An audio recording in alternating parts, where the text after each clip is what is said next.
पुस्तक कृष्ण भावना सर्वश्रेष्ठ जोग पद्धति। विषय जोग व जोगेश्वर। भगवान को पिता रूपे पाइबा को इच्छा करिबा अपेक्षा पुत्र रूपे पाइबा को इच्छा करिबा हेउछि उत्कृष्टतर धारणा। ए दुईटी धारणा मध्यरे पार्थक्य अछि। पिता व पुत्र मध्यरे थिबा संबंधर तात्पर्य कौन? ए संबंधरे पुत्र पिताଙ୍କ ठाରୁ କିଛି ପାଇବାକୁ ଇଚ୍ଛା କରେ। ପିତାଙ୍କର ପୁତ୍ର ସହିତ ସମ୍ବନ୍ଧ ହେଉଛି ଏହା ଯେ ପିତା ସର୍ବଦା ପୁତ୍ରକୁ କିଛି ଦେବାକୁ ଇଚ୍ଛା କରେ। ତେଣୁ ଭଗବାନ ଓ କୃଷ୍ଣଙ୍କ ସହ ପୁତ୍ର ସମ୍ବନ୍ଧ ସ୍ଥାପନ କରିବା ହେଉଛି ଉତ୍କୃଷ୍ଟତର ସମ୍ବନ୍ଧ। ଯେ କୃଷ୍ଣଙ୍କୁ ପିତା ରୂପେ ପାଇବାକୁ ଇଚ୍ଛା କରି ସମ୍ବନ୍ଧ ସ୍ଥାପନ କରେ ଏବଂ ଭାବେ ଯଦି ମୁଁ ଭଗବାନଙ୍କୁ ପିତା ରୂପେ ପାଏ ତାହେଲେ ମୋର ସବୁ ଆବଶ୍ୟକତା ସେ ପୂରଣ କରିବେ। ଏ ପ୍ରକାର ସମ୍ବନ୍ଧ ଅପେକ୍ଷା ପୁତ୍ର ସମ୍ବନ୍ଧ ହେଉଛି ଉତ୍କୃଷ୍ଟତର।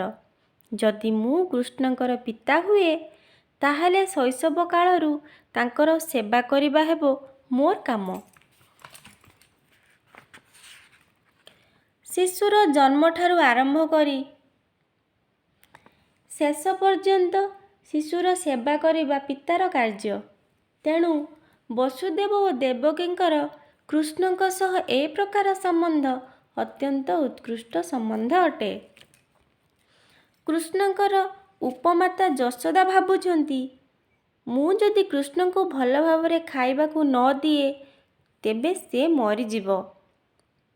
ସେ ଭୁଲି ଯାଇଛନ୍ତି ଯେ କୃଷ୍ଣ ହେଉଛନ୍ତି ପରମେଶ୍ୱର ଏବଂ ସେ ତ୍ରିଭୁବନକୁ ପାଳନ ପୋଷଣ କରୁଛନ୍ତି।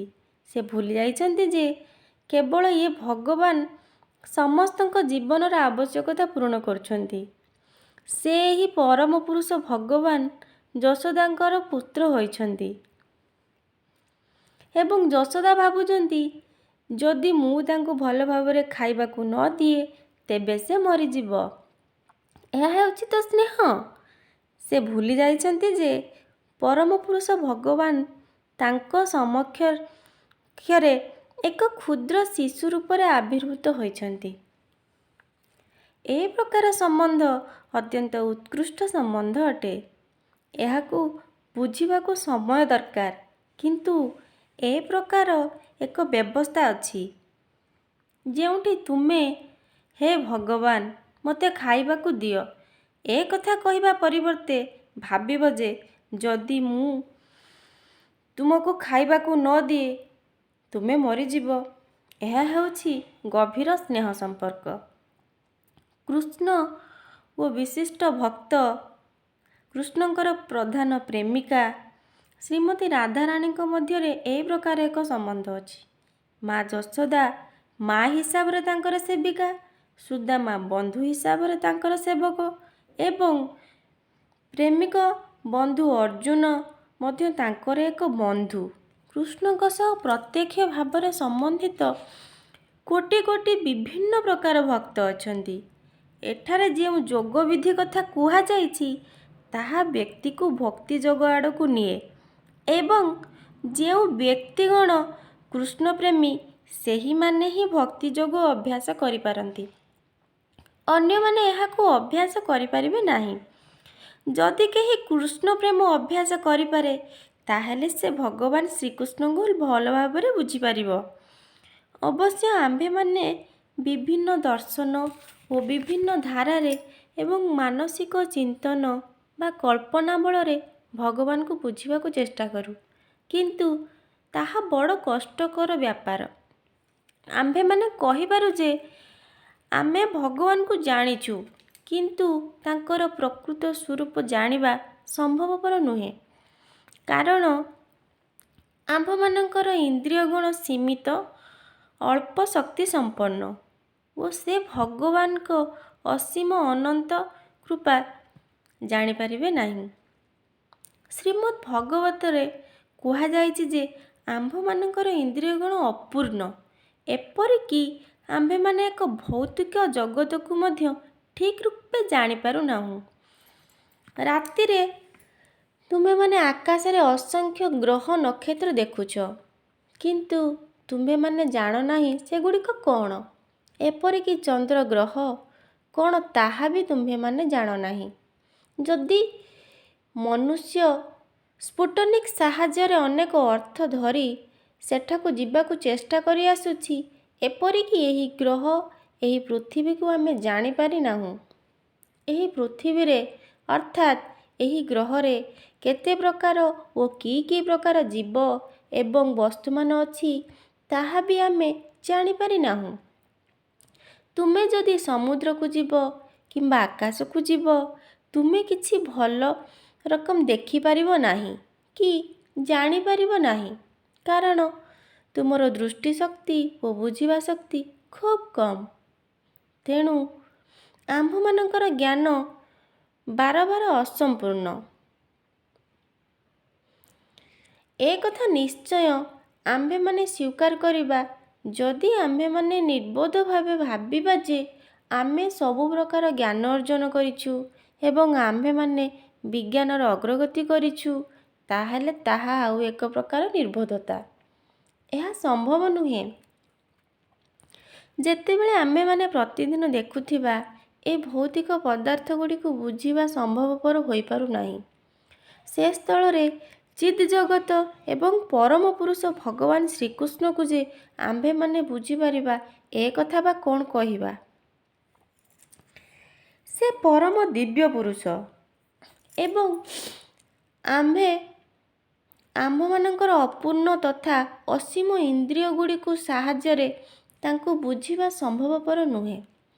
ଯଦି କୃଷ୍ଣଙ୍କୁ ବୁଝିବା ସମ୍ଭବପର ନୁହେଁ, ତେବେ କୃଷ୍ଣ ଚେତନା ଲାଭ କରିବା ପାଇଁ ଆମେ ଏତେ ବ୍ୟସ୍ତ ହେବା ଦରକାର କ'ଣ? ଯଦି ଆମର ଏ ଅପୂର୍ଣ୍ଣ ଇନ୍ଦ୍ରିୟ ଗୁଡ଼ିକ କୃଷ୍ଣଙ୍କର ପ୍ରକୃତ ସ୍ୱରୂପକୁ ବୁଝିବାକୁ ସକ୍ଷମ ନୁହେଁ, ତେବେ ଆମେ କାହିଁକି ସେଥିପାଇଁ ବ୍ୟସ୍ତ ହେବା?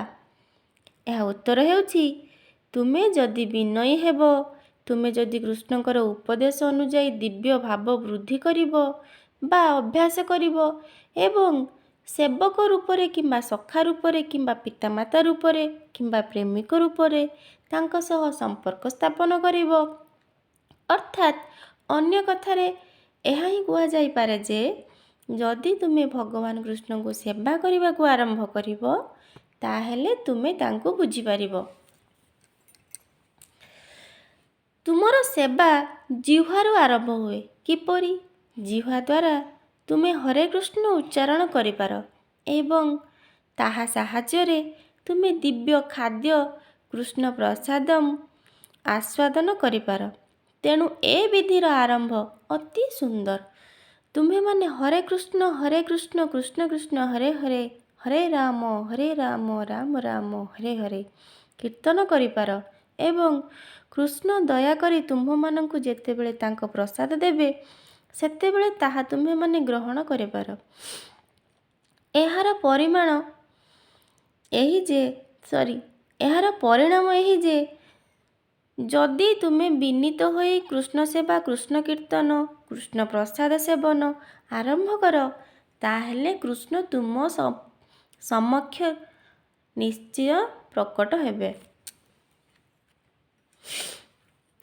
ତୁମେ ମାନସିକ କଳ୍ପନା ବଳରେ କୃଷ୍ଣଙ୍କୁ ବୁଝିପାରିବ ନାହିଁ, ତାହା ସମ୍ଭବ ନୁହେଁ, କାରଣ ତୁମର ଇନ୍ଦ୍ରିୟ ଗୁଡ଼ିକ ଅପୂର୍ଣ୍ଣ ଓ ଦୋଷଯୁକ୍ତ ଅଟନ୍ତି। କିନ୍ତୁ ତୁମେ ଯଦି ଏହି ସେବା ଭକ୍ତିଯୋଗ ପଦ୍ଧତି ଅଭ୍ୟାସ କର, ତାହେଲେ ତାହା ସମ୍ଭବପର। ଦିନେ ନିଶ୍ଚୟ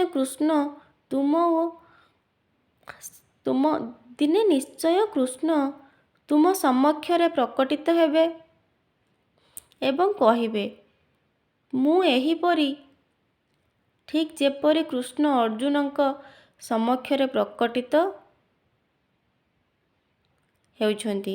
ଅର୍ଜୁନ ଜଣେ ଭକ୍ତ ଏବଂ ସେ ବିନୟୀ, ପୁନଶ୍ଚ ଯେ କୃଷ୍ଣଙ୍କ ବନ୍ଧୁ ଭାବରେ ସମ୍ପୃକ୍ତ।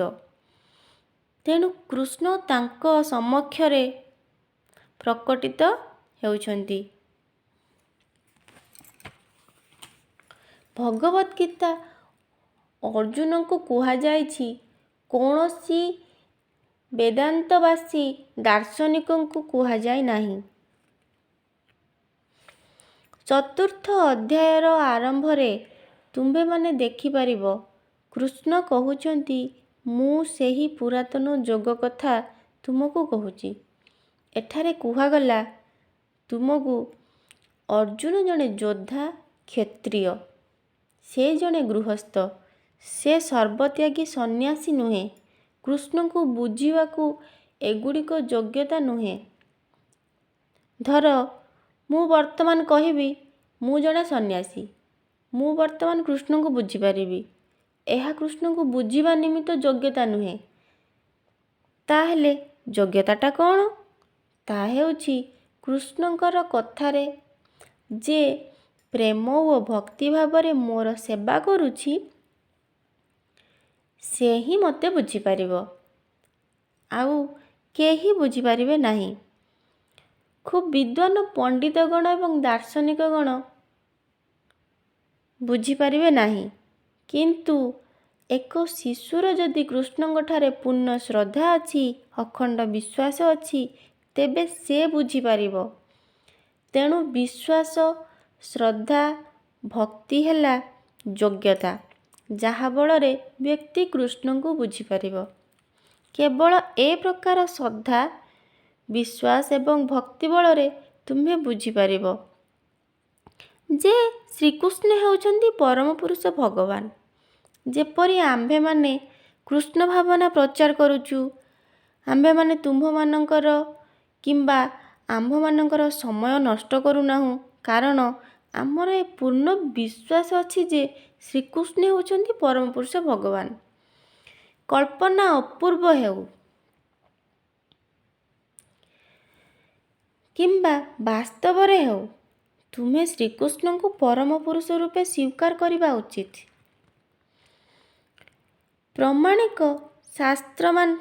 ପ୍ରମାଣିକ ଶାସ୍ତ୍ରମାନ ଅଛି, ଯେଉଁଥିରେ ତୁମେ ପାଠ କରି ପ୍ରମାଣ ପାଇବ ଯେ ଶ୍ରୀକୃଷ୍ଣ ହେଉଛନ୍ତି ପରମ ପୁରୁଷ ଭଗବାନ।